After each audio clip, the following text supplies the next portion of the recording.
Hello, നമസ്കാരം. ഞാൻ നിങ്ങളുടെ പ്രിയപ്പെട്ട worry free retirement consultant Jayashree Govindan. ഇന്നത്തെ നമ്മുടെ ചിന്താ വിഷയം യുവാക്കൾക്കുള്ള ഹെൽത്ത് ഇൻഷുറൻസിനെ കുറിച്ചാണ്. യുവാക്കൾ എന്ന് പറയുമ്പോൾ ഒരു 25 വയസ്സ് വരെയും സാധാരണ രീതിയിൽ മിക്ക കമ്പനികളും 25 വയസ്സ് വരെയുള്ളവരെ കുട്ടികൾ എന്ന രീതിയിലാണ് ട്രീറ്റ് ചെയ്യുന്നത്. അതുകൊണ്ട് തന്നെ അവർക്ക് പാരൻസിനോടൊപ്പം ഹെൽത്ത് ഇൻഷുറൻസ് എടുക്കാനായിട്ട് സാധിക്കും. എന്നാൽ 25 വയസ്സ് കഴിയുന്നതോടെ അവരെ പാരൻസിന്റെ മെഡിക്കൽ ഇൻഷുറൻസിൽ നിന്നും വേർപെടുത്ത് ഇൻഡിവിജ്വൽ എന്ന രീതിയിൽ പുതിയ പോളിസി എടുക്കേണ്ടത് ആവശ്യമാണ്. ഒരു ആള് ഇപ്പൊ കോളേജിൽ വിദ്യാഭ്യാസം നടത്തുന്ന ഒരാളാണ്. അയാൾക്ക് തീർച്ചയായിട്ടും 25-ാം വയസ്സിൽ അദ്ദേഹത്തിന് വിദ്യാഭ്യാസം കഴിഞ്ഞെടുത്ത് ജോലി കിട്ടുന്നവരെയും ഈ 25 വയസ്സ് വരെ പാരൻസിനോടൊപ്പം ഹെൽത്ത് ഇൻഷുറൻസ് ഉണ്ടാകാം. പക്ഷെ അത് കഴിഞ്ഞാൽ പിന്നീട് ജോലി കിട്ടിയിട്ടാവട്ടെ ഇൻഷുറൻസ് എടുക്കാൻ എന്നൊക്കെയാണ് സാധാരണ ആളുകൾ ചിന്തിക്കുന്നത്. അതായത് പാരൻസ് പറയും ഇപ്പൊ ഇനി കുട്ടിക്ക് ജോലിയൊക്കെ ആവട്ടെ, എന്നിട്ട് ഒരെണ്ണം എടുത്തോളും, അപ്പൊ ഇനി 25 വയസ്സ് കഴിഞ്ഞാൽ ഞങ്ങളുടെ കൂടെ ഇൻഷുറൻസ് പുതുക്കണ്ട എന്നൊക്കെ രീതിയിൽ സംസാരിക്കാറുണ്ട്.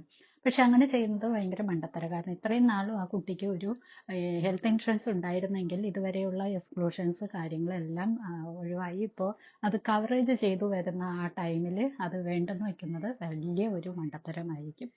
ഇനി ഒരു ജോലി കിട്ടിയിട്ട് അവിടെ ഒരു ഗ്രൂപ്പ് ഇൻഷുറൻസ് വഴിയൊക്കെ ഇൻഷുറൻസ് ആവുമ്പോഴത്തേക്കും സമയം എടുക്കുകയാണെങ്കിൽ തന്നെ അത്രയും നാളെ അതിന് ആ ഒരു പോളിസി ഉണ്ടാവുകയുമില്ല, അതിന്റെ പ്രാബല്യമെല്ലാം നഷ്ടപ്പെടുകയും ചെയ്യും. പുതിയത് എന്ന രീതിയിൽ എടുക്കേണ്ട ഒരു ആവശ്യം വരികയും ചെയ്യും.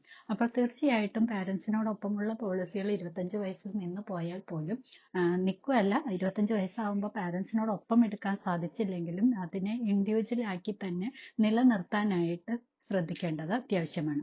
അപ്പോൾ അതുവരെയും അത്രയും കാലമായിട്ട് ഉള്ള ആ പ്രാബല്യം നഷ്ടപ്പെടാതെ തന്നെ എല്ലാ എക്സ്ക്ലൂഷൻസും എല്ലാം ഒഴിവാക്കിക്കൊണ്ട് തന്നെ എല്ലാ വിധത്തിലുള്ള ട്രീറ്റ്മെന്റും കാര്യങ്ങളും ഉൾക്കൊള്ളാനായിട്ടുള്ള രീതിയിൽ ആ ഇൻഷുറൻസ് പുതുക്കി മുന്നോട്ട് കൊണ്ടുപോകാനായിട്ട് സാധിക്കുന്നതാണ്. അപ്പോൾ അങ്ങനെ വരുന്ന ഓരോരുത്തരും 25 വയസ്സ് കഴിഞ്ഞാലും ഒരു ഇൻഡിവിജ്വൽ എന്ന രീതിയിൽ ഒരു പോളിസി എടുത്ത് ആ ഒരു മുൻകാല പ്രാബല്യത്തോടു കൂടി അത് തുടരുക എന്നതാണ് ഏറ്റവും ബുദ്ധിപരമായ കാര്യം. പിന്നീട് അവർക്ക് ഒരു ജോലി കിട്ടുന്ന സമയത്ത് അവിടെ ഗ്രൂപ്പ് ഇൻഷുറൻസോ അങ്ങനെ എടുക്കുമ്പോൾ ഈ ഒരു പോളിസി ഒരു പക്ഷേ അവിടെ കൺവേർട്ട് ചെയ്ത് അതിനകത്തേക്ക് മാറ്റാൻ സാധിക്കുമെങ്കിൽ അത് മുന്നോട്ട് കൊണ്ടുപോകാം.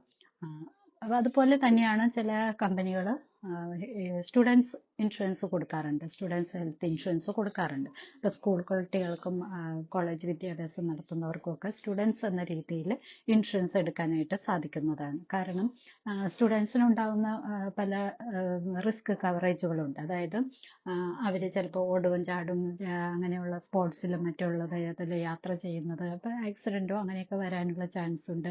അതുപോലെ അവർക്ക് മറ്റ് അസുഖങ്ങൾ, പനി പോലുള്ള അസുഖങ്ങൾ വരാനുള്ളതുണ്ട്. അപ്പം അതിനൊക്കെ ചെറിയ പ്രീമിയത്തിലൊക്കെ അവർക്ക് സ്റ്റുഡൻസ് എന്ന രീതിയിൽ കോളേജുകളിലും സ്കൂളുകളിലൊക്കെ ഹെൽത്ത് ഇൻഷുറൻസ് പ്രൊവൈഡ് ചെയ്യാനുള്ള ചാൻസ് ഉണ്ട്. പല കമ്പനികളും അങ്ങനെ കൊടുക്കുന്നുണ്ട്.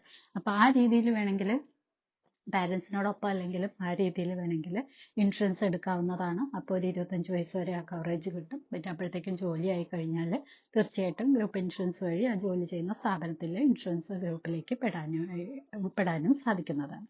അപ്പോൾ ഈ ഒരു എപ്പിസോഡ് നിങ്ങൾക്ക് എല്ലാവർക്കും അറിവ് നൽകിയെങ്കിൽ തീർച്ചയായും ഇതിനെ ലൈക്ക് ചെയ്യുക, ഷെയർ ചെയ്യുക, കൂടുതൽ എപ്പിസോഡുകളുമായി കാത്തിരിക്കുക. അതുവരേക്കും എല്ലാവരും സന്തോഷത്തോടെ സുരക്ഷിതത്തോടെ ഇരിക്കുക. Thank you.